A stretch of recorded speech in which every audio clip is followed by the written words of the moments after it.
That said, what I would like to talk to tonight is a little bit about my journey out of the background from which I come when it comes to politics and a view of religion. But I would like to say before I begin that when you read books of mine, these memoirs like Crazy for God or Patience with God, the subtitle of that book is Faith for People Who Don't Like Religion or Atheism, or this new book, Sex, Mom, and God, which, by the way, my publisher said you would sell a lot more copies if you had called it Sex with Mom and God. But I said, no, there's a line there that I'm not crossing. But in any case, these books and my novel, Portofino, which was the first fiction work that I published after I left the evangelical community, trace a journey that, because our family overlap, the rise of the religious right in this country has tremendous political implications. And tonight, having just been watching bits and pieces of the two political conventions in the last few days, it's particularly germane to be discussing these subjects because if you look at the political platform of the Republican Party tonight, in many ways, it makes me think that there has been a real change, and I'll explain it a little bit, and then I'll backtrack and talk about this journey. But just to fast forward today, I'm reminded of the fact that in the 1970s up to the mid-80s when my dad died, we in the then pro-life movement, the anti-abortion movement, the beginning of the religious right, that Dad and I and Dr. Schaeffer, who was Surgeon-in-Chief of Philadelphia Children's Hospital and then became Ronald Reagan Surgeon General and so forth, collaborated on back when I was my father's nepotistic sidekick in that environment. We were definitely agitators, and when we went to people like Gerald Ford, and my parents stayed in the White House, or we sat down with George Bush Sr., or met with Ronald Reagan, or when I stayed for 3 days with Jack Kemp in his home, this is before he was Bob Dole's running mate, etc., we were most definitely outsiders knocking on the door of the establishment of the Republican Party, trying to get them to take up parts of our agenda. And we felt very lucky that they would even listen to our pitch. But like Rip Van Winkle going to sleep and waking up, if you fast forward to the present, it is as if we went from being outside pressure groups trying to get something done to actually running the Republican Party. So the outside agitators, the pressure groups, representing the positions we represented on a number of issues, and by the way, many we did not, that I'll talk about later in terms of the anti-gay agenda and so forth, that really had nothing to do with what my father was all about. But nevertheless, it is as if I'd gone to sleep for 35 years plus, woken up, and found that we were actually running the show. So instead of being the guest in the White House, somebody who is putting things in their platform that mirrors what we were saying wants to actually be in the White House as the president. And there's an enormous difference there, because what was an agenda for us coming from an evangelical, conservative, right-wing background has now actually become the party platform of a major American party. If I stuck with the program and had not bailed after my dad died in 1984, I'd be very proud tonight. I would literally say we won. If not the entire national discussion, then at least we have taken over one political party. Having changed sides and become a traitor in the view of people I used to work with, a turncoat, as it were, I look at it very differently. And a lot of my writing in Sex, Mom, and God, and Patience with God, and Crazy for God, what my publishers call this God trilogy, is really in a form of an apology for what I think were mistakes we made, some of them inadvertent, a lot of them through naivete in terms of how we were being used by corporate America and other forces to advance an agenda that really they had no interest in whatsoever, but could use to get the blue-collar vote, etc., on their side. And I analyze it through the lens of one family that was very involved. And I don't make any claim that we were the key to all this, but we certainly were more than disinterested parties. And we were there, for instance, when Jack Kemp and he and I and Joanne and a number of other Republican leaders met in his home 3 evenings in a row to watch the film series that I wrote and directed called Whatever Happened to the Human Race, that everyone who's ever written on the subject credits with the beginning of the evangelical involvement in the anti-abortion movement. And I can remember sitting down with Fulton Sheen, who was then the Archbishop of New York, and Sheen telling me, "Thank you, you're like the cavalry coming over the horizon. Up to this point, this has been a Catholic issue. At last, we have allies." And then I can remember Jack Kemp watching the series and being convinced by our arguments, but then immediately turning to politics and saying, you know, this is really going to give us inroads into the traditional Democratic base. I think we can beat these people now if we can make this an issue. And so I saw two sides of something develop.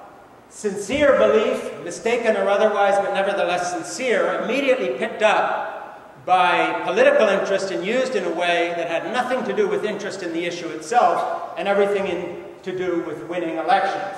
And that's where we wound up. And if you watch what the Republicans are doing today, you see the fruit of this outcome. You see a traditional moderate Republican in George Romney, and you see a genuine dyed-in-the-wool extremist on his ticket as vice president.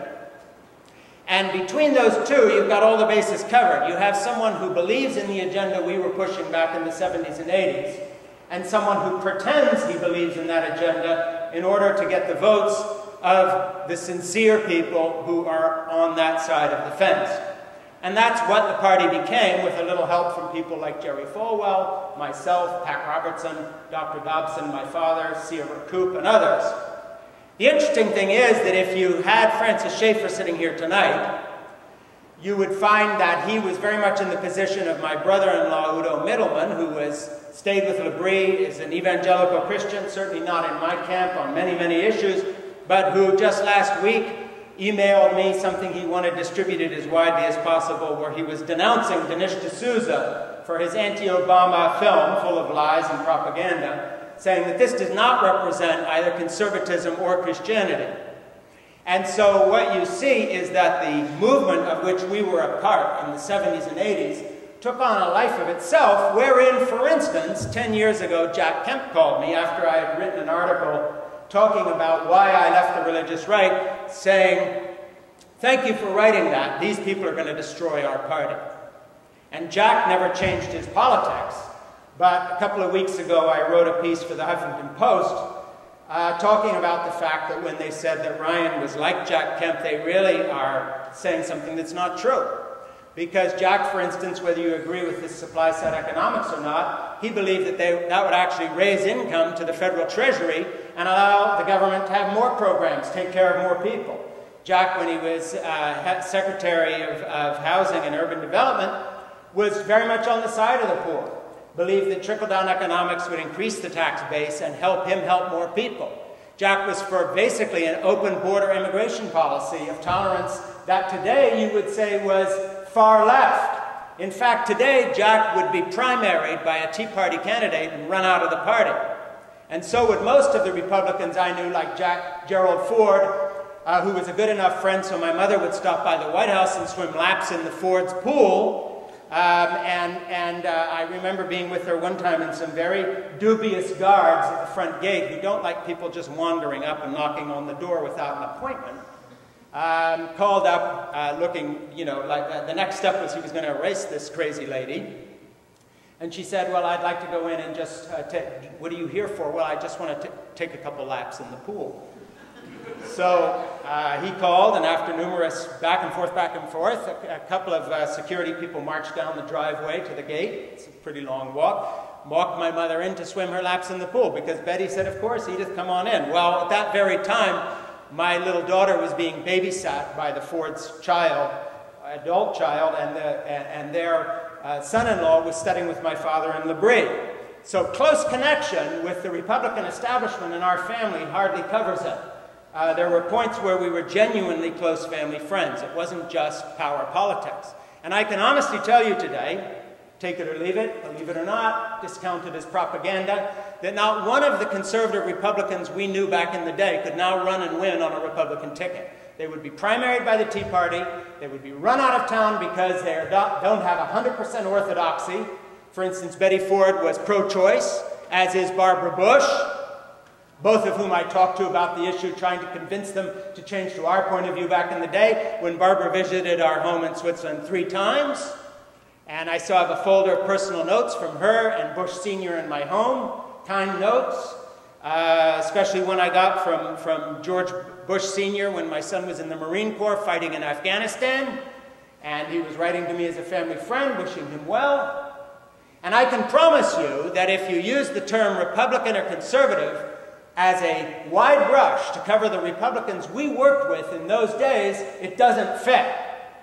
They would be primaried, they would be run out of the party as traitors, they would not sign Grover Norquist's insane promise to never raise taxes, even in a case of 2 unfunded wars that have driven up our budget by $3 trillion in deficit, etc., etc. That's not who these people were. Now, I've changed my philosophy enough so Jack and I would have a lively debate if I went back and sat down with him today.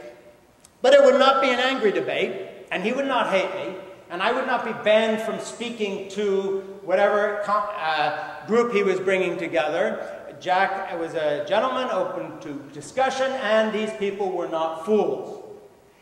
They did not get their news from Fox News. They did not get their news from an alternative universe that denies global warming and scientific evidence for evolution and comprehensive sex education. They lived on the same planet that I live on. Now, where the disagreement was about policy, but it wasn't about facts. And the big change that I would like to talk about, and I've already alluded to earlier tonight, is that A, the lunatics, of which I was one, took over the asylum and are now running the party. B, they are running the party based on not disagreement about policy, but disagreement about the baseline of facticity. In other words, there can be no agreement on policy because there's no agreement on the baseline of facts. And so when you add that into the mix, everything else is a footnote. One of the footnotes is the extremism the Republican Party has veered to in skewing the party against a peace settlement in the Middle East and guaranteeing perpetual war forever in terms of our conflict with 1 billion Muslims worldwide, because we're no longer honest brokers between the State of Israel and the Palestinian people and the Arab and the Muslim community. We have knuckled under to the far right in the Christian Zionist movement in this country, people like John Hagee in Houston, who equate apocalyptic doom and the return of Jesus, believe this or not, with a call to undermine the peace process in the Middle East as a sellout to Islamic terrorist forces in a way that Ronald Reagan would be shocked by, and in a way that Gerald Ford would just shake his head over. That would be one footnote. Another footnote is that when we were fighting against legal abortion in Roe v. Wade, we made it very clear we were not fighting against contraception. Now, the right to have contraception covered by insurance companies for large, multi-billion-dollar Roman Catholic institutions and universities like Georgetown, where my son Francis went, and other places, suddenly becomes a religious liberty issue, and now all of a sudden that is folded into the agenda. Back in my day, we were not sponsors of corporate America, deregulation of Wall Street, a free-for-all for the banks, deregulation of the oil industry, the coal industry. We did not have people like the Koch brothers funding us so they could do whatever they want with our planet while denying global warming. We were just about abortion. But all of a sudden, the agenda of the religious right in this country doesn't believe in global warming anymore because their bankrollers don't believe in it. And the people running the Tea Party, I didn't say the Tea Party itself, but the people running it and funding it, people who I knew well back in the day who were political operatives and lobbyists, have now folded in the agenda of corporate America, the 1%, and somehow that too has to do with the Bible. Now in the Bible, if you strain hard, you can find a few verses that make it look as if abortion is murder. I'll grant you that. If you strain even harder, you can find a few places that talk about the gay community as sinners. I'll grant you that. I don't agree. That's another discussion. But you know, you can parse the Bible from one end to the other, and you don't find an agenda that is anti-poverty, that is anti-poor people, that is pro-billionaires, that is pro-corporate America, that is against taking care of this earth. My father, an evangelical leader, wrote one of the first environmental books, Pollution and the Death of Man, way back in, I think it was 69, maybe it was 1970 or 71. That's not one of the books that is quoted when they replay interviews with him on Dr. Dobson's Focus on the Family or whatever. That would be an embarrassment to them now, because it would remind them that the narrowing of the political agenda of the right wing in America to basically mirror corporate interests is a new phenomenon that was not around at the beginning of what I'll call our movement. And those are some things I want to point out. Let me tell you something else that wasn't around. The gay bashing that has become part and parcel of the religious right and, by extension, the Republican Party.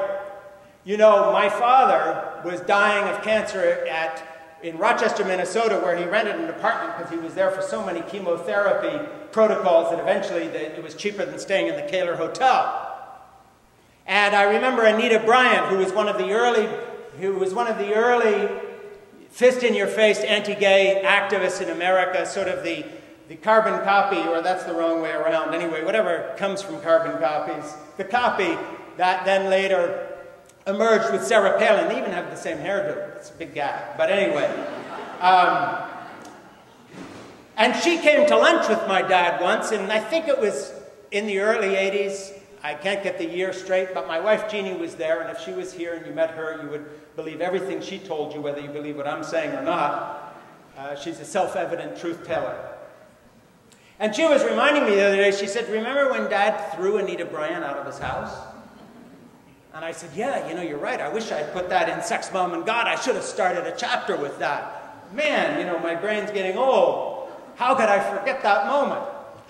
Because she came up to visit with him, living there, assuming that because he was anti-abortion, somehow he would join her crusade, and she laid out this whole agenda. And what her crusade was about was making it illegal for gay teachers to even be teachers in the state of Florida. I don't know if you remember this.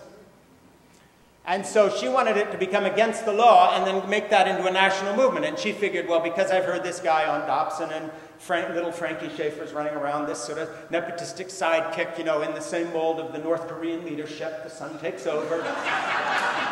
Kim Il, whatever, you know, you're Kim Il something, so you're the next guy running around. She figured we'd all be in the camp, and Dad talked to her and let her lay his whole thing out at lunch, and he said, but what does this have to do with me? And Anita Bryant was saying, but you know, you're leading the forces of morality on this, you're the voice on the pro-life movement. He said, yeah, because I think abortion is wrong. But I have, and in those days the word gay wasn't functioning yet, he said, but my secretary is a lesbian, and I've known she's a lesbian for many years, and in fact, her partner has been in L'Abri as a helper, and they know what I think about their choices, but not only have I not thrown them out, we make no secret of who they are, and I've always welcomed homosexuals to L'Abri. And by the way, Anita, I don't think that they choose their lifestyle, and this is some terrible thing. They're born that way. Deal with it. No, he didn't say deal with it. That's me.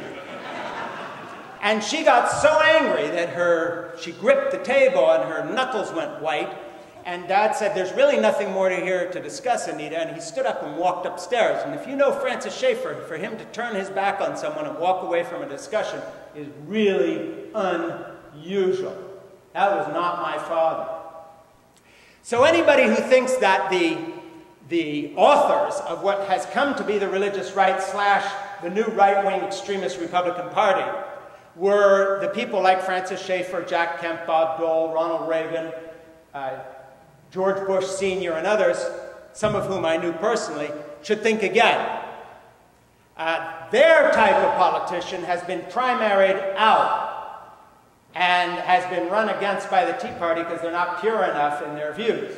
And if you look at who the Tea Party has been, according to the Pew Research polls, it falls out that about 60% identify themselves as conservative evangelicals. So it's the same group with an overlap, and this is where we now go into the twilight zone, so hold on to your seats. An overlap with this evangelical morality crusade with an Ayn Randian, fascistic, libertarian, wing of the Republican Party that Paul Ryan represents both sides of, who basically hate Jesus, as Ayn Rand did, have the same idea about Jesus that Hitler did, which is that he's a wimp with all his stupid talk about the poor, and that the heroes of our culture have to be industrial titans on Wall Street who basically screw the rest of us. That's their vision for this country. Now, you talk about getting into bed with the devil, because my father sat down with Jack Kemp one night in his house, as I write about in this Huffington Post piece, and had a long, and may I say, heated discussion with Jack, because Jack in his youth, like Paul Ryan, had become a fleeting apostle of Ayn Rand, thought this was great. And my dad told Jack, and this is a quote, "Jack, if you're going to be a Christian," because Jack came from a background of Christian Science, and Dad was talking about the difference theologically between Christian Science and evangelical Christianity, etc., etc. And in terms, as Dad would have called it, he was leading Jack to the Lord.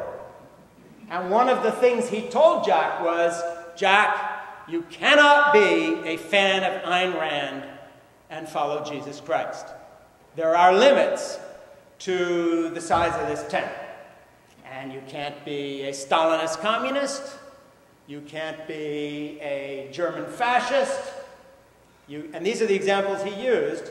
And you cannot think Ayn Rand had anything good to say and call yourself a Christian. You have to make a choice. And Jack's response was, "That was one of my follies of my youth, and I'm not there anymore. Don't worry, Francis, I believe in Jesus." And that was a real discussion. And that's pretty much the dialogue, and I was party to that. So the interesting thing is, when the press was saying that Ryan was Kemp was his mentor, and that Joanne and one of her grandchildren had gone to the place, wherever it was, on a battleship or something, where they had talked about nominating Ryan, and the press was comparing him, I remembered that. And I remembered that my dad was saying, you know, "Jack, you have to make a choice."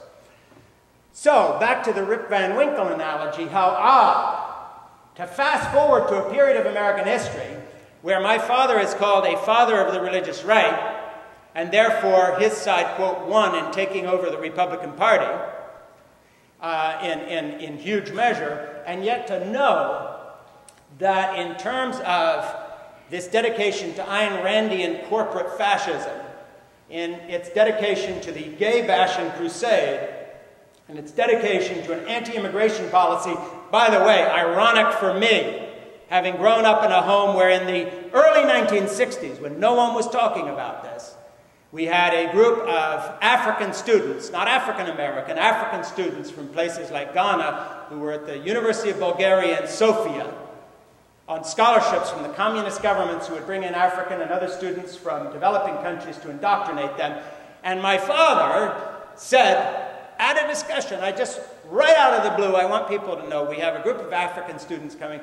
Should one of my daughters, remember, this is early 1960s, fall in love with a black man, she would have my blessing to marry him. And that came right out of the blue. He was just trying to set the record straight, having left a fundamentalist Christian background in America where you had people like Carl McIntyre, who was dreadful, who accused, by the way, my father of being a communist. That's interesting. And Dad just wanted it to be known he wasn't that kind of person. And that, for the record, is who he was. So imagine him today looking around at a Republican Party that if you were a visitor from outer space, you would have to assume they hate black people because our first black president has been the recipient of the most vile campaign of lies. Lies unrenounced by the leadership, by the way. There are always liars around, but unrenounced by the leadership in most part, about everything from death panels on healthcare reform to the birthers, to the fact he's not a real American, he's a Muslim and a communist. Interesting combination. Ayatollah Khomeini would not understand that, but there you are. Logic was never the forte of the Fox News watcher and crowd. And on and on and on. And so you have this racist undercurrent of filth coming out of the American psyche of hatred. I'm not talking about policy differences that are totally legitimate, but that anybody but a blind fool can see is just straight up filth pouring out of the gutter of the American history. Because we have a black man in the White House. By the way, one of the things that so annoys his critics, a black man more intelligent, articulate, compassionate, and Christian than the white people criticizing him, and that's a different story.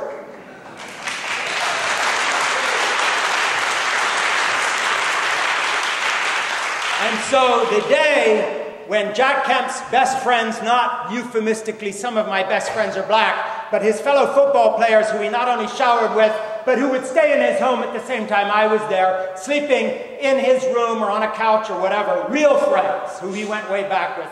The day when Jack Kemp said that we ought to have an immigration policy that welcomed people and made, quote, illegals legal and welcomed them into our country in the spirit in which we all came, that party is dead.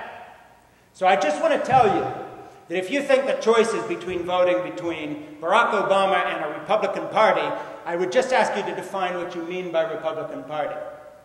Because it's not the party of the people who now are held up as luminaries, for instance, like Kemp and Ronald Reagan and others, agree or disagree on policy. This is not their party. I say it again. If any of them were starting their political campaigns right now, they would be primary.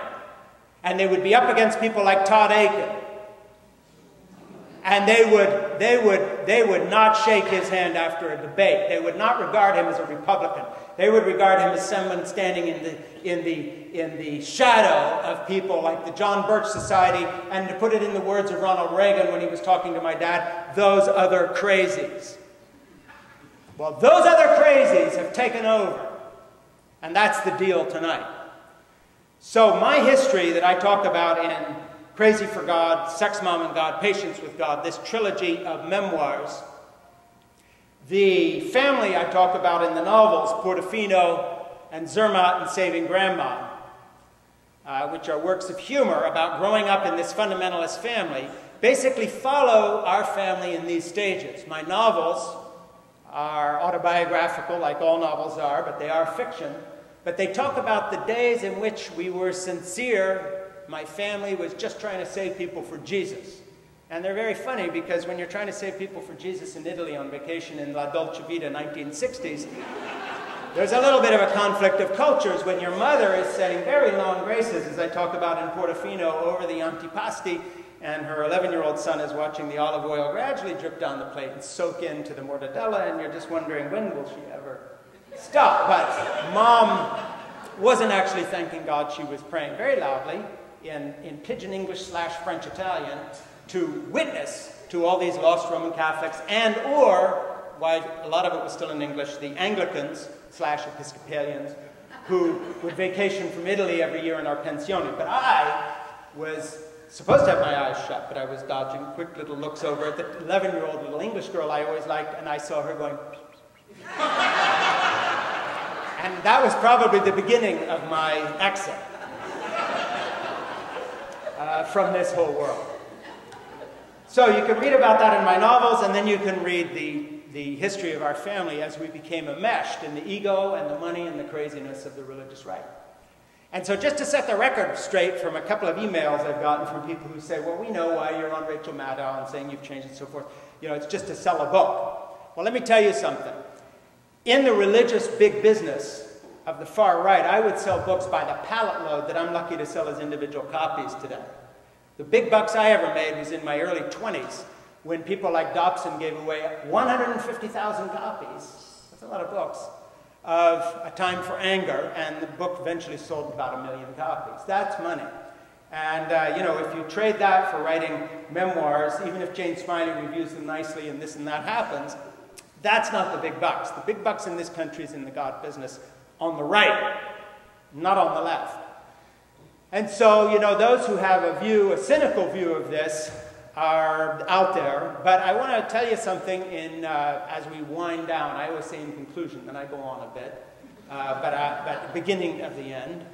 And then we'll do some Q&A. But I want to say this, something that surprised me very much. You see, I left the evangelical community And my father died in '84. By '85, I was out. And we had a company called Frankie Schaeffer 5 to distinguish me from my dad, blah, blah, blah, so I could have my own identity. How that was going to work well.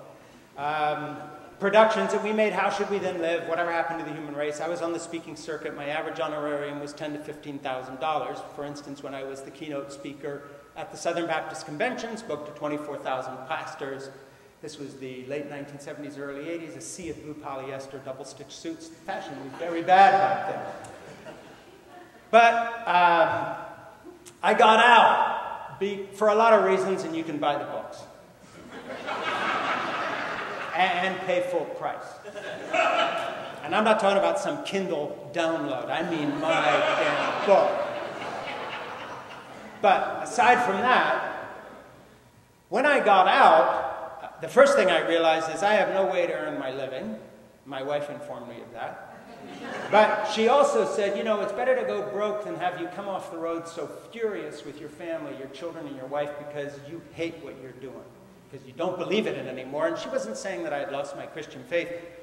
Actually, it's the reverse. The only reason I still am a Christian today and will be in church on Sunday with my granddaughter Lucy is because I did get out. Nothing is more soul-destroying than professional Christianity. And if I have received one email from a pastor who has told me, I wish I could say what you said in your books, but I'd get fired, I promise you, on my word of honor, I have received 100. And the other big surprise is that I got out, I went off to Hollywood using very carefully edited reels out of my Christian documentaries, making sure they just looked like, you know, other people's documentaries, and got a couple of jobs. I directed 4 Hollywood feature films, all very forgettable. If you stay up very, very late on obscure cable channels below MSNBC, that's past Channel 72 here, you will eventually see one of my pictures. But they earned a few bucks for me, and I moved on. And then Jeannie had a great idea. That's my wife, who I got pregnant as a 17-year-old teenager in L'Abri, and that's 42 years ago. We're very much together, taking care of our grandchildren now. And Jeannie said to me, listen, instead of making one of these blank movies, again, why don't you write down some of the stories you've been entertaining the children with about growing up with your mom in Pensioni in Italy, where you went for a vacation and so forth. So I wrote Portofino. And to my surprise, that got good reviews by people like Richard Eder at the Los Angeles Times and other wonderful people. It sold well, it went into 9 languages, and I got permission to have a second life, or a reinvented personage, if you want to put it that way. But the kind of people who were reading my books were not evangelicals who just kind of, they disappeared out of my life very quickly, because you're either in that or you're out. There's no middle ground. It's sort of like trying to live in North Korea as a liberal Democrat. I keep going back to North Korea tonight. I don't know why. There are other places. But anyway, the fact was I got out of that environment, and the ringing gradually got out of my ears, and I wrote Portofino and Saving Grandma and Zermatt. Then my son John went into the Marine Corps out of high school. I wrote a book called Keeping Faith, a father-son story about love in the United States Marine Corps. Oprah liked it. She invited me on. It became a bestseller, and I wrote other books. And then eventually, into my 50s, I said, okay, people keep writing me letters and emails saying how much of these novels is biography, what's real, what really happened. Why don't you really write about what happened sometime? So the distance of 25 years plus was enough so that I wrote Crazy for God. And I thought the roof will cave in. And it did a little bit. There's some nasty people out there who somehow derive their own faith from following my father, felt very threatened that I had left.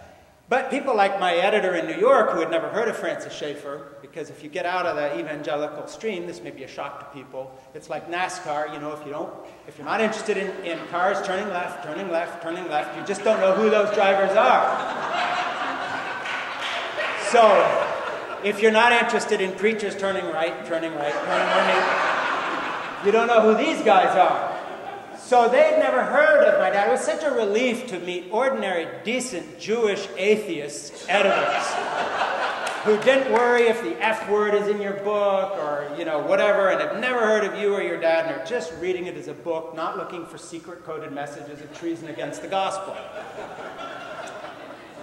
So anyway, he said, you know, having read Crazy for God, he said, you know, one of the reasons this book's really going to sell, and by the way it did, is because it's the kindest memoir I've ever read in terms of the way you treat your parents and the compassion and the love you have for them, which just saturates the book in spite of disagreeing and parting ways. He says, this is so unangry. And so that was his take.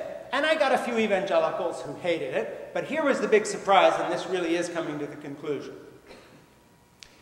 Having gone to sleep, gone off and made these movies, written books about my son in the Marine Corps, et cetera, et cetera, et cetera, co-authored a book called AWOL, The Unexcused Absence of America's Upper Classes from Military Service, How It Hurts Our Country, and had John McCain write a foreword for it, blah, blah, blah, blah. Had lived other lives. I came back and wrote these memoirs, but I had been, you know, I had not opened a page of Christianity Today magazine, didn't know anybody, I dropped out. So I thought, well, I'm just going to get nothing but crap from these folks, and so forth. No, opposite happened. Again, trust me or trust me not, but the emails, because this was at the beginning of the email thing, and now, of course, full flood, ran 100 to 1 of people saying, I grew up in an evangelical community, very much like the one you did, or my father was a pastor, or this or that. I'm talking about my readers who were from those backgrounds, not the general public, who wrote other kinds of letters just on the literary merits of the book. And they said, you have told my story. Now, they didn't grow up in Brie in Switzerland, they don't have my history, but they meant something else. They meant that they too had journeyed away from these far-right certainties. They too had asked questions about why we're supposed to hate gay people. They too wanted to know why it is we automatically have to lie about our first African-American president and think we're doing the Lord's work. They too don't understand why Christians have put themselves in the pocket of rapacious capitalism. They too don't know why we have to fight one war after another because of a group of neoconservatives in league with Christian Zionists who say that somehow the will of America, God, exceptionalism, you name it, is that we are constantly at war in the Middle East and we make 1 billion people our eternal enemies. They had been asking questions too. And so I was floored. At the beginning, I would run out of my little office, which is a refurbished wood shack that I have joined onto my house, to my wife, and I'd say, I got another nice email. And later it became a flood from people who said, you know, you're telling our story.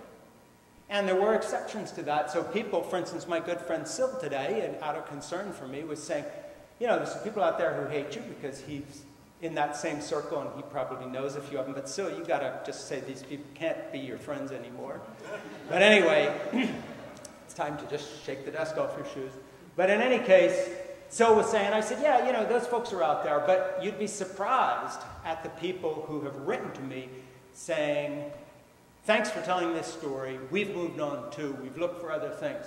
And I discovered an entire group of progressive Christians. I didn't mean people who had abandoned their faith, but progressive Christians who were open to the fact of not just diversity and inclusion and all these little nice catchwords that are politically correct, but if I can really put it back in the terms my mother would understand, preaching the gospel to a lost and hurting world as a first priority instead of dividing everybody up into them and us.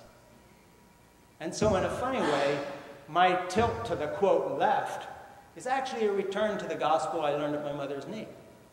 When she would say, we have somebody who's come to L'Abri with no money, and we're going to let them stay for free and stay on the thing here. Never asked, you know, you gay or straight, how do you vote? Never told them that they had chosen some lifestyle that God hated. Did not preach a retributive, angry God to them, in spite of my parents' Calvinist background. But in the way they treated people, as I put it in Sex, Mom, and God, my parents' theology changed in the sense that they were so much better people than their official theology. And so in a funny way, when folks from that old world come to me and say, well, you've abandoned what your parents taught, I'd say, well, then you were never at L'Abri in 1968 watching my mother clean up some hippie's vomit in the kitchen and offer him a bed right next to his girlfriend, knowing perfectly well that they would be sleeping together and not agreeing with it, but not judging them. You just don't understand the kind of Christianity my parents practiced, as opposed to what you're preaching. And so, yeah, I have left certain aspects of the theology that I think belittled the faith they practiced. But actually, there's a direct thread from my parents' missionary activities to the way I look at other people, because it's the way Mom told me to greet people who came to our house. And it's the way my father treated people with whom he disagreed. And so, you know, in a sense, I've come full circle. And that full circle for me has concluded by having a son come back from 2 deployments to Afghanistan and 1 to Iraq, 1 to the Horn of Africa in the Marine Corps, went to the University of Chicago, thank God, instead of coming home in a coffin, got married to a wonderful young woman who they live across the street from me. And my day is playing with my little granddaughter, Lucy. And a lot of the time I tell Lucy what kind people my parents were. I have all their pictures up at child eye level so little 4-year-old Lucy can look at them. And I'm starting to explain to her, Lucy, you know, I grew up in a really strange house. You know how you have your mother and your daddy and sometimes Ba, that's me, and Nana, Jeannie visit sometimes? But in my house were people sleeping all over my floor. And there were all kinds of people. We had black people, we had nice people and bad people. But my dad believed that God had told him to be nice to everybody. And I think that's the choice when we look at the vision tonight between what's happened in American politics and the choices we have ahead of us. And of course, it's very complicated, but in a way, I think where I've gone politically actually is a credit to the way my parents lived, despite what I believe was a holdover from a series of intellectual theological ideas that maybe they didn't have the chance to think through, and we all walk by the light we're given. So with that, I'd like to conclude, and we'll go to some Q&A. I'm a tremendous admirer of Frank Schaeffer, and I'm not going to speak long because I think everyone wants to hear from him, but I think the idea was for me to ask a couple of framing questions that would get us started. And I think the question that I expect is on people's minds, as it always is mine, is what do we do? I hear critiques of one kind or another that would be similar to what you've outlined so eloquently and humorously and yet quite seriously for us here. And I think the question that we all have is, what do we do? How do we bring groups like this, as you all are doing, through Art and Soul Cafe? This is obviously one way, but it's a small piece of it. I mean, all of us take this back in one way or another, but what else do we do?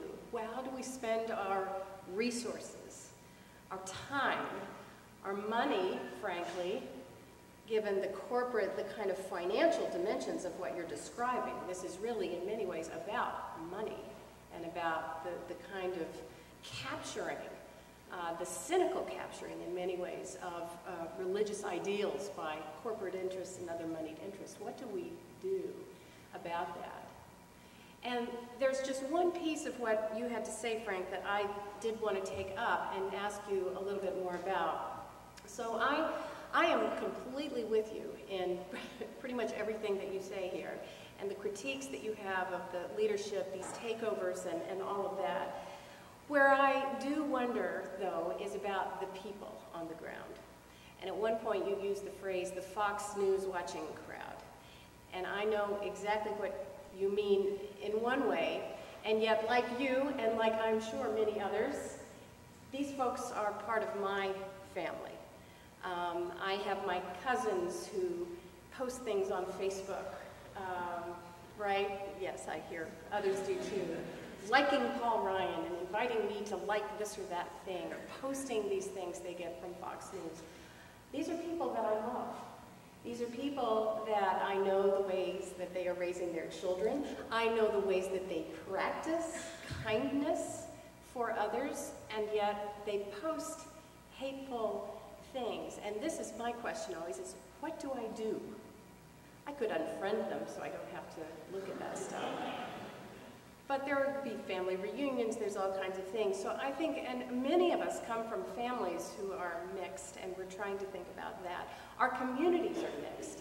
I found it fascinating to move to St. Louis from Boston and to live in such a fascinatingly heterogeneous state. Doesn't mean communities like this one are all necessarily heterogeneous. We all tend to go with our own kind in many ways. And that's part of our problem, too, isn't it? That we tend to talk to people with whom we agree. So I guess I'd love to just get you talking aloud, because you've thought about this so much, is we've got the critiques, we've got that many of us agree with, and we're just desperate to do something about it. What do we do?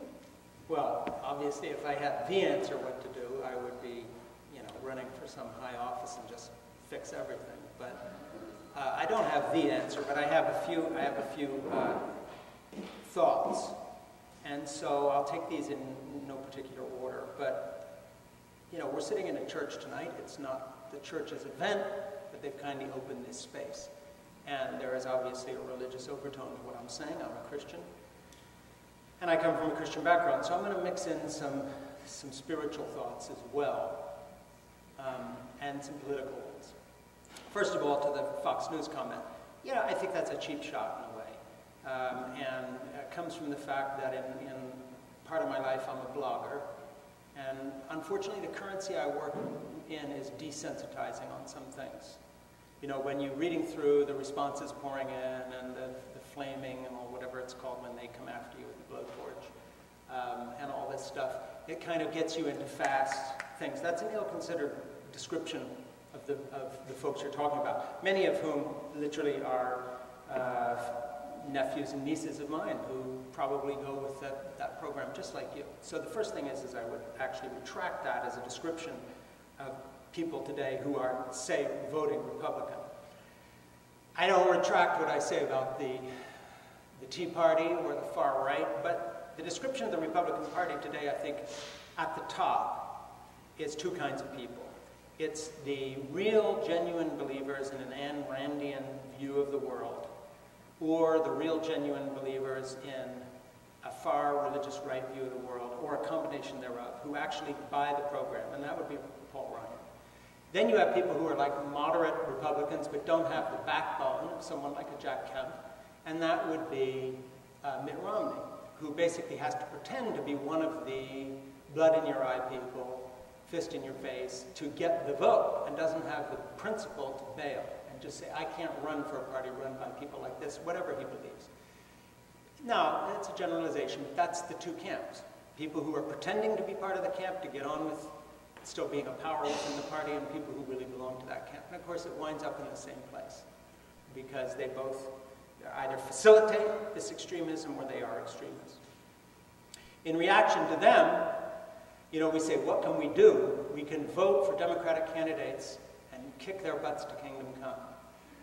That's the only answer right now in the immediate context, because if these folks win this election on that platform, we've sent a message not just to ourselves but to the globe that we now are on the same path as countries like Iran, Saudi Arabia, not as extreme, but we are no longer a nation that truly represents what we have always touted to the world as checks and balances, open borders, emancipation of people. We're rolling back women's rights.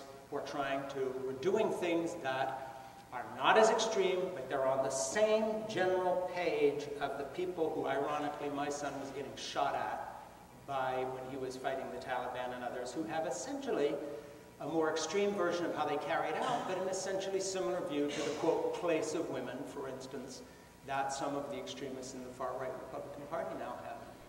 So the first thing is, this election, and this is me speaking here, I'm in a church, I'm not talking about this church's view, politics in a church and so forth. My view is the Democrats need to win this election for a lot of reasons, and that's one of them.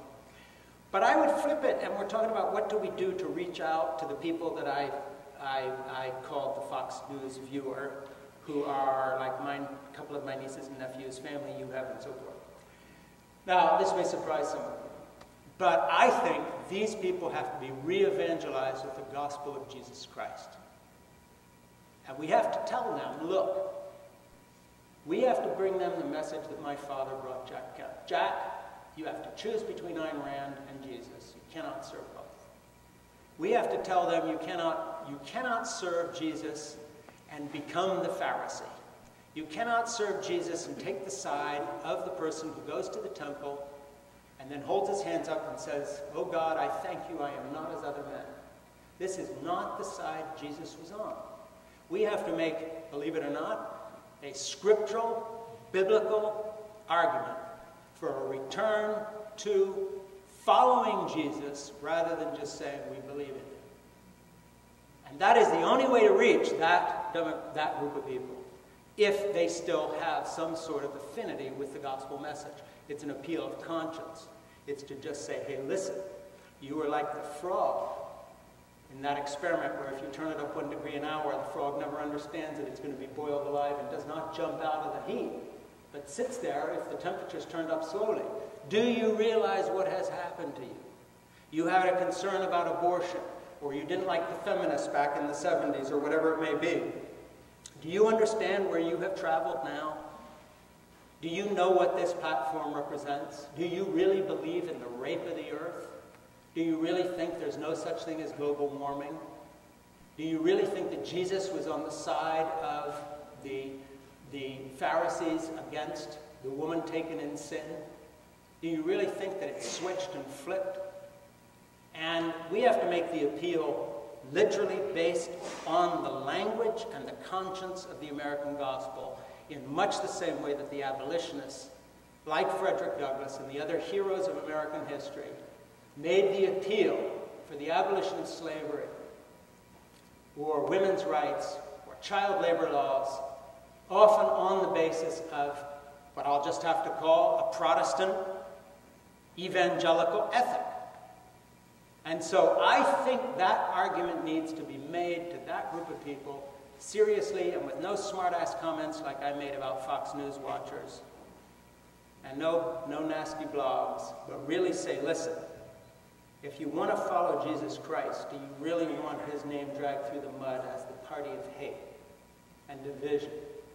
Is this who you represent? I thought our heroes were Florence Nightingale. I thought the abolitionists were the people that we sided with.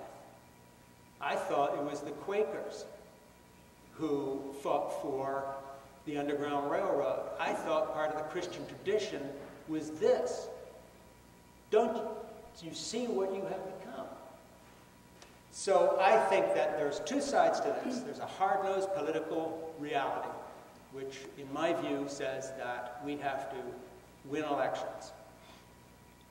Swallow our pride when we don't agree with the whole program, but understand that we're making a choice where one side is clearly different than the other. But then I think when it comes to the group you were talking about, there's only one way to approach that, and that is in the moral terminology that is the currency of that group that has become bastardized by the misuse of corporate America, that has muscled in on what is essentially a wonderful evangelical heritage that so often stood for the right thing. Right. And I'm encouraged, by the way, I'm not a pessimist about this, because there's a generational divide. Lydia was mentioning that we met at the Wild Goose Festival, a festival filled with 1,700 young evangelicals mostly, who were there trying to discover if there's anything left of Christianity that's not intolerant and bigoted, who were welcoming people of different colors, backgrounds, beliefs, where they have the guts to invite an atheist speaker who's the humanist chaplain at Harvard and say, let's hear what he has to say, not ban him because we don't agree. No, that was the spirit of L'Abri where I was raised, and it's missing these days. And so, you know, there are good things happening. I think the appeal can be made, and I just hope that it can be made often enough by enough people so that there can be a return to what I would just call authentic Christianity. And I don't think there is any other answer when talking about that particular group. Right. That's my view. Right. I appreciate this sense of the corruption of religion, that this is not only corrupting to American politics, it's also corrupting to religion. Right. Sure. And I was just teaching Thomas Jefferson to WashU undergraduates on Tuesday. And we were reading the early church-state documents, you know, the primary source documents. These students don't read that. They don't know this stuff. And Jefferson made this argument very, very strongly, that the reason to separate church and state is to preserve both. It's to preserve something essential and moral in politics, and something that in Christianity that is corrupted by that marriage between religion and politics. And I think you're right about that so eloquently. I know there are many, many questions out there for Frank, so let's move to that. Yes? I share a church view with Todd David. It's a long one, unfortunately. And the only reason I sit up there and balcony with this family is my wife and I have serious allergies to food. And it's less likely that someone will pop up down next to us up there than on the main floor. So you never quite know who might pop in next to you anymore. I'm also employed and have been for 21 years at Covenant Theological Seminary in New York. Very familiar with Massachusetts Institute and all. Sure. And I heard you on King of the Enemy, and I absolutely agree with you. Probably over 90% of what you said this week on that, take looks on the earth. And much of what you say here tonight. And thank you for that. I would ask one thing, I would mention one thing that, and by the way, the seminary, I feel no problems at all in repercussion saying that I'm a lifelong Republican and voted for President Obama and will do so again.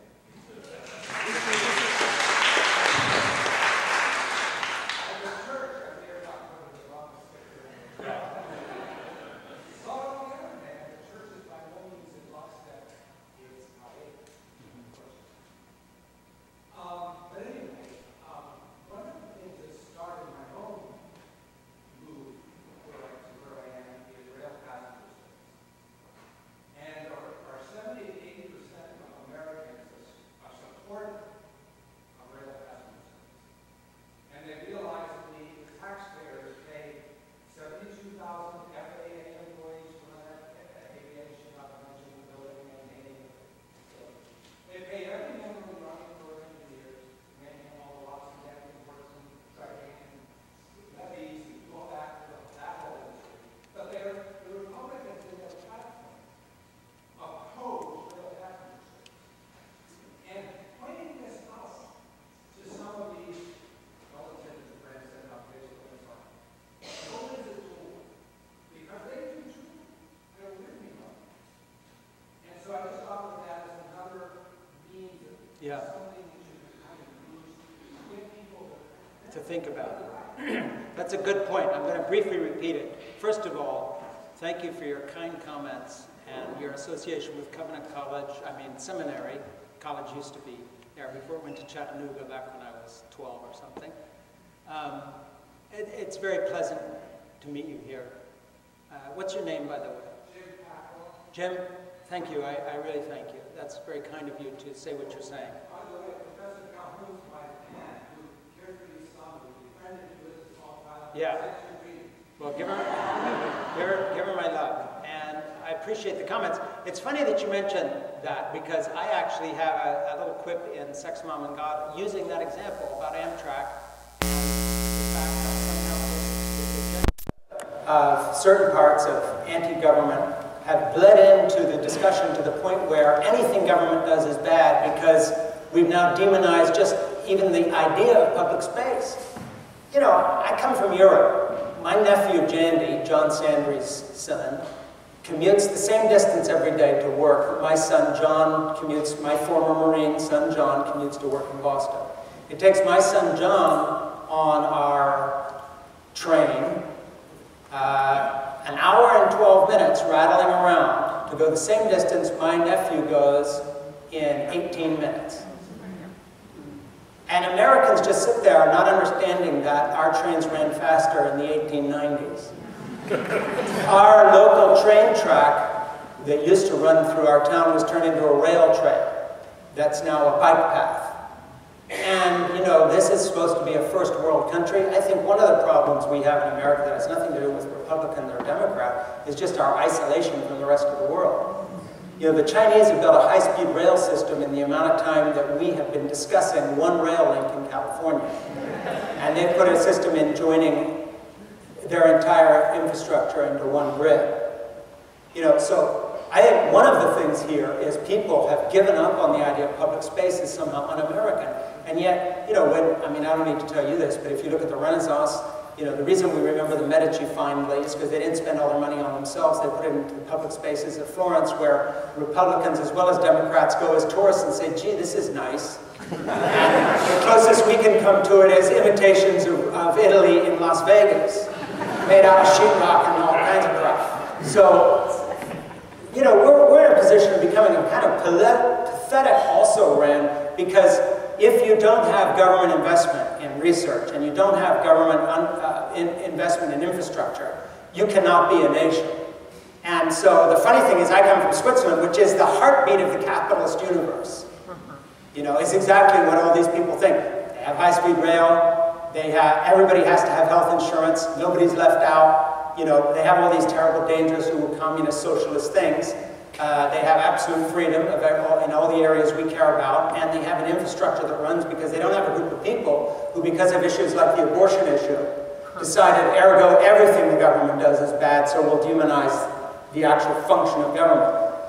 So, you know, when you have this Ayn Randian disease that has infected American politics, and now is in the heartbeat of the Republican Party, not only does it have nothing to do with Christianity, I'll go further than that. It has nothing to do with civil society. I mean, you cannot have a culture. There is no culture in history that has left a monument that was based on the kind of ideas they're now propagating. And not being able to get anywhere on a train is just one of the deals. And so I totally agree with you. I don't think people understand how far we are slipping. Well, Frank, this brings up the point you raised in your talk about the, I forget how you put it, but about facticity. Right. That there's no longer even basic agreements on what facts are. And that actually, you know, there's no FDA, you know, you can't put lies into advertising in this country, but there's no penalty to just lying on the radio and in public and people believing those lies, which I think is partly what you're saying too. It's if people made the connections, knew those facts, it might actually make a difference. Yeah, and so I agree. I think those are issues we can really discuss with folks. And I thank you for bringing that point up. Sil, did you have a question? Yeah. This is my buddy, by the way, Sil, the photographer. Okay. Be nice to me, Sil, because I said you were my friend. I'd just like to be presumptuous a little bit and say, could you just, clarify a little bit what you mean by Ayn Rand? And sure. What does that mean to the rest of us? Well, you know, Ayn Rand was an atheist Jew who hated God. I'm not now casting aspersions. I mean, her own writing. Hated Christianity, had the same view of Jesus that Hitler did, in that she said this was a weak philosophy that would leave people in the dust. That altruism, she says, if I'm quoting her inexactly, it would only be a word or two off, is the root to societal decline. In other words, if you care for your neighbor, you're a weak fool. That strength will prevail, that the hero is the corporate titan who in one scene in Atlas Shrugged rapes a young woman, who then goes away basically saying, well, it was a privilege to be raped by this guy. I mean, this is an unbelievable person. And for people to say that they are inspired by her philosophy, is literally just a step away from saying, you know, what got me into politics was reading Mein Kampf. And yes, I've gone a little beyond it, but man, that was a great book. And that's why I'm running for office. It's not that far-fetched. In terms of Christianity, she is further away from Christianity than any other American writer you can imagine, to the point where in 1962, Gore Vidal, who just died, who was not exactly a friend of evangelical faith, to put it mildly, had a stinging critique of her. And basically just raked her over the coals for her lack of compassion, and actually used a Christian argument in the argument against her, saying, you know, I'm not a Christian, and I think it's all bunk. But it has to be said, this is about as far away from the teaching of caring for your neighbor that Jesus taught that anybody could get. Now, this person has become fashionable and trendy with corporate America. There are a lot of corporate titans who quote her. There are people like Paul Ryan who say that he wants to refashion our society according to her ideas. He was called on that by his own bishops, who called his budget unchristian, and then he backed down at a press conference last year when it looked like he was getting more of a national stage because of his budget, saying yes, he was influenced by her, but obviously where her views collide with Christianity, you know, he takes his inspiration from St. Augustine, which I don't think is much of an improvement. There you go. That's a different discussion. But what I'm trying to say is that I don't think your average person who hears that so-and-so's a fan of Ayn Rand has any idea the toxicity that they're dealing with. So she's so far past Christian views that it's just not funny. And that goes for her own lifestyle. So if you know, from the Christian point of view of looking at how someone lives, you know, she treated the people around her horribly. She left a trail of human wreckage behind her, and she said she was basically living out her philosophy of might makes right. And so she lived it, she wrote it, she said it, and she, second only to the influence of the anti-abortion movement in the Republican Party, in terms of philosophically speaking, she is the person that these titans of industry who are writing $100 million donations to PACs to defeat our first African-American president, a lot of them, you know, have been sucking this stuff down as a justification. And as Gore Vidal said, no, as my son Francis, who's a high school teacher, said, I was talking to him at the same time as reading this article by Gore Vidal, he said, you know, the only people that I teach who like Ayn Rand are the meaner male 15-year-olds that I teach. The ones that are bright enough to be a real pain, but not smart enough to actually read what they're reading with understanding. And they love these books because it fits perfectly with the self-justification of the worst type of adolescent behavior. And so the real pain-in-the-ass boys on our campus who consider themselves intellectuals love Ayn Rand. They are her only fans in our school, because we've gotten into a discussion because I was talking about her in terms of Paul Ryan. I tried to read Atlas Shrugged once. I got about a third through it. This is when I was a snotty-nosed teenager looking for justification, but even I couldn't get through it. And you know, it takes a real dedication to nonsense to be able to plow through her stuff. But if you can wade through it and then make the skip to this is who so many of these right-wing titans say influenced them, and they're following this, and she had such good ideas, it's really kind of just stunning. Because not only is she wrong morally, she's just so damn stupid. And so, being a big fan of, for instance, Florence, Italy, that was built by banking titans like Lorenzo de' Medici, Cosimo, and all the rest of them, and having spent a lot of time there as someone who loves art, and with my father, you know, they would have literally burned her at the stake, because their whole vision of even a plutocracy was one that said there's no point doing all this unless you leave the public space improved. That was their whole justification for seizing power and holding it, was that they would use this power benevolently and share it. And so, you know, she doesn't even fit with the plutocracies of the dynastic past from which Europe came. That's how far out she is. Anyway, sorry to go ranting on about that, but there you are. Yeah. Thank you for coming tonight, and thank you to Marie for hosting this. I look around and I see an audience that is every bit as diverse as the people who come every Sunday, except there are between 2 and 3 times as many of you. There was a church retreat scheduled to start tonight, so a lot of the official people aren't here, so I'll just take the opportunity to welcome you to Trinity and invite any of you who are looking for a church home to come on Sunday and give us a try.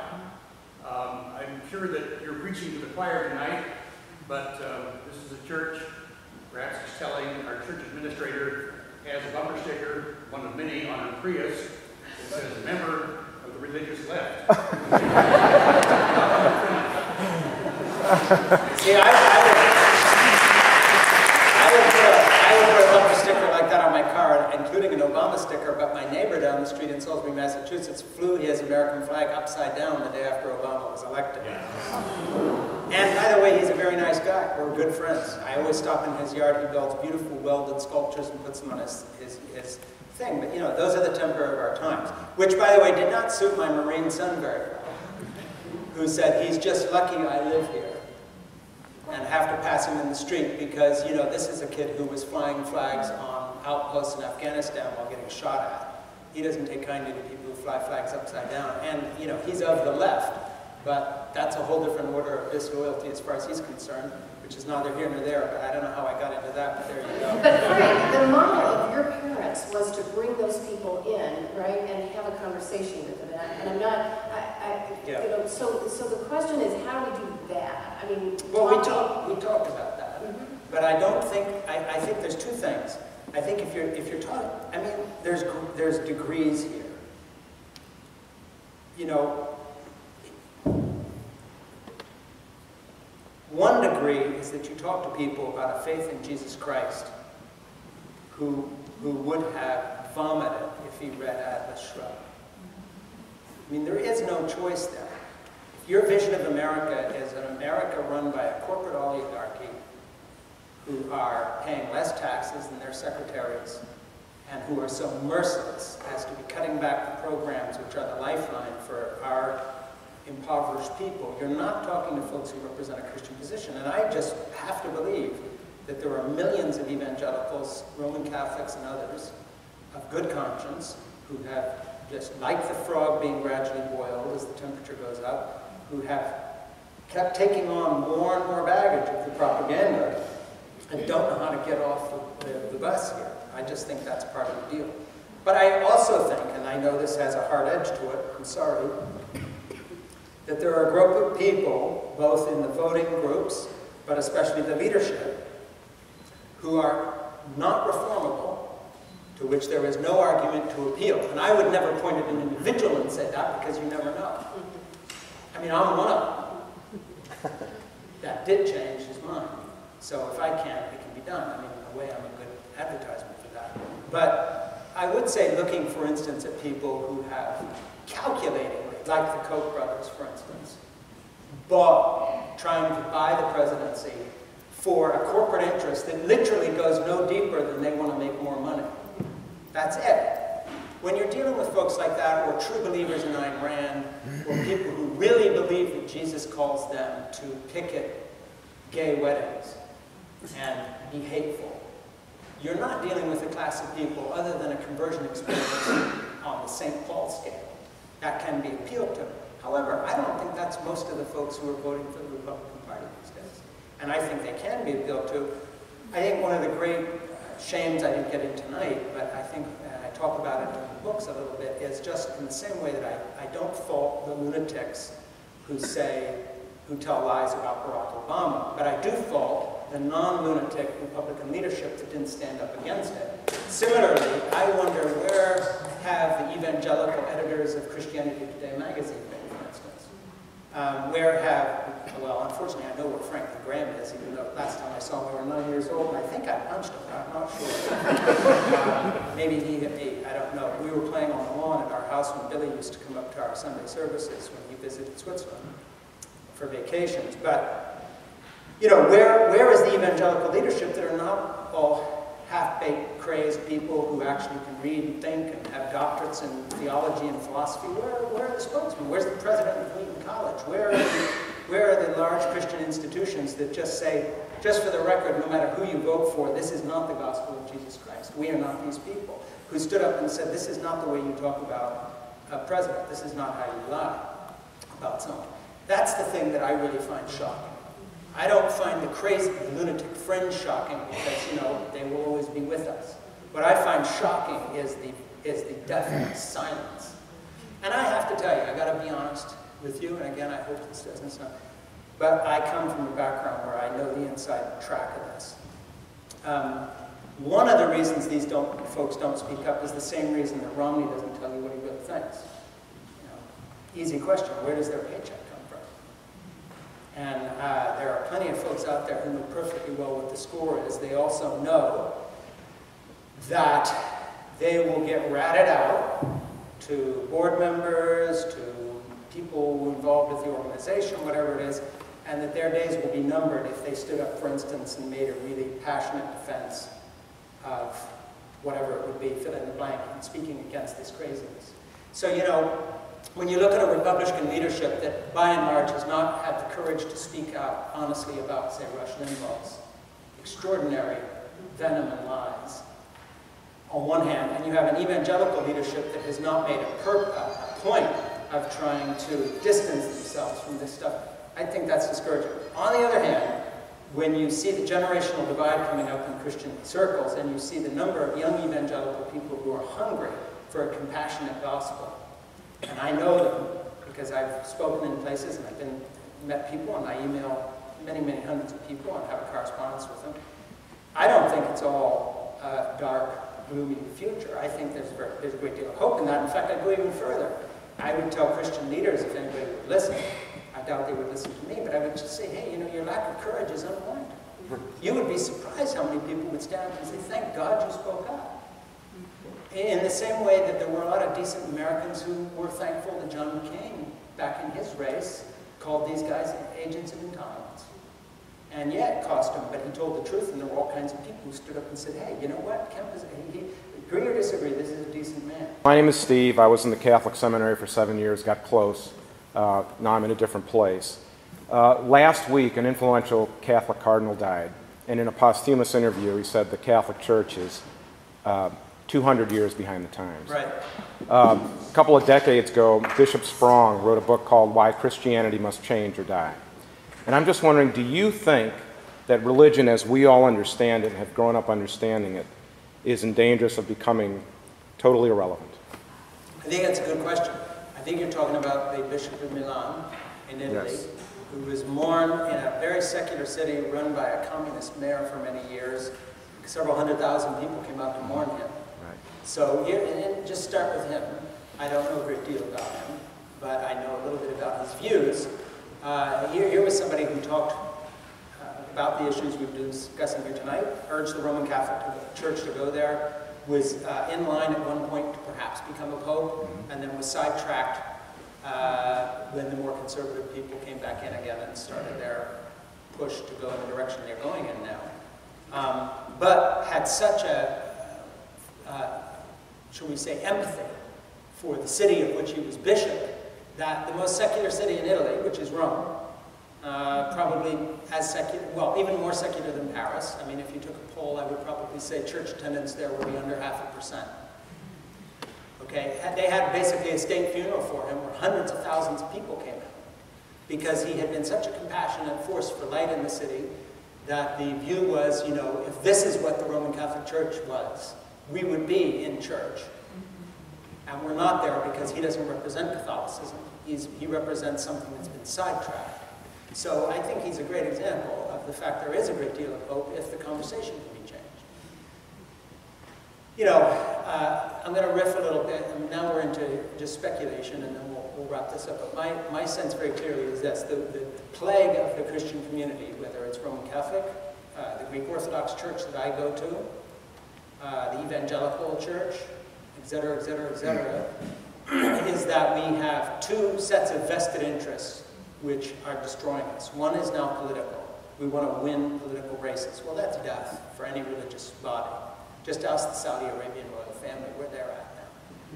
And what they've done to Islam worldwide and funding jihadist crusades all over the world as the bargain with their own extremists to stay in power so that their sons and daughters can go to Paris and get college educations and drink martinis. I happen to know a Saudi princess, and this is no secret. They have sold themselves to the devil, even from an Islamic point of view. We're doing the same thing in America, so that's one problem. But there's another problem, and it gets back to what I've touched on before, and that's vested interest. You know, I read quite a bit of material coming out of Christian communities, both left and right. It's very rare that I read a writer who tries to actually tell the truth through their work the way, say, a great novelist will, as in, let the chips fall where they may. Not just in fiction and nonfiction. They always have an angle, because there's a publishing committee if it's an Episcopal book. If it's progressive, there are certain things you can't say.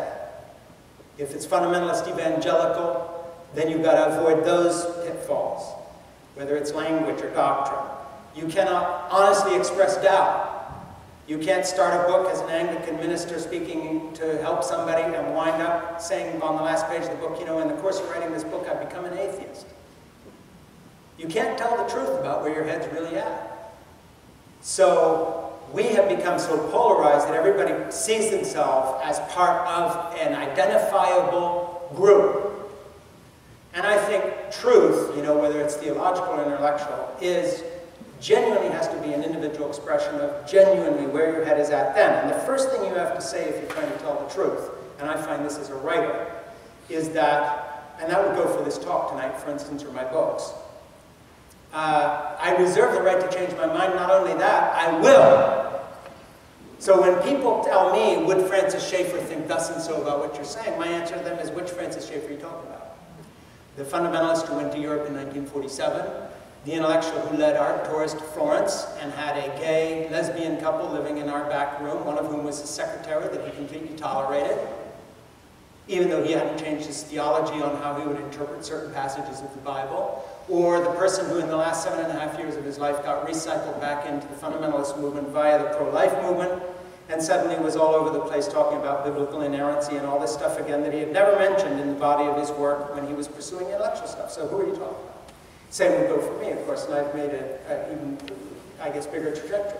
So I just think that if religion per se, especially what we would call Western Christianity in all its forms, is going to have any purchase on this world of ours, on the imagination of seeking people, it's going to have to begin with people who are writers, thinkers, preachers, and others willing to lose their paycheck and economic security, and not write for or represent any particular point of view other than what they believe that day, and have to clearly have the guts to say, I only believe it today because tomorrow I may change my mind, because this is a journey and it's not a destination. If you approach it that way, there might be some hope. And that's a kind of an openness that Christianity in general has suffered from a lack of. You find glimmers of it in certain monastic communities, where there's an emphasis on mysticism, so it's less an intellectual, rigorous kind of thing. You find glimmers in individuals, but unless that's recaptured, what you're going to find on an intellectual level, and I'll end here, you were speaking of the Roman Catholic Church, is just what happened to the Roman Catholic Church in this country. And that is the extreme version of what I'm talking about in terms of intellectual limitation and the wrong-headedness is what happened here with our bishops. You know, Cardinal Law, I knew him quite well in Boston, and these guys protected the institution instead of their people. That's the extreme version. But I'm afraid that 99.99% of people writing under the label of progressive Christian, evangelical, Roman Catholic, whatever it may be, you get 3 pages into their book, you look at the publisher, you know just where this will go or won't go, because there are parameters. And so, you know, we need our version of Lenny Bruce. We need our version of Truth Tellers. We need our version of Bob Dylan. What we don't need is more people writing about spirituality that is either predictable or safe. And if we can have some people come forward like that, we have some hope. But if they're not pissing you off, and they're not taking risks, and they're not willing to be wrong and lose their paycheck, we don't have a future. And of course, and I'll just finish on this note, when I read the Gospels, I find Lenny Bruce in Jesus Christ. And this is a stand-up comic who got killed for his routine. That's the risk he took. And that's who we supposedly found our religion with, and we played it so safe. We are cowards. And we have just knuckled under to our institutions. Nice friendly note to finish on.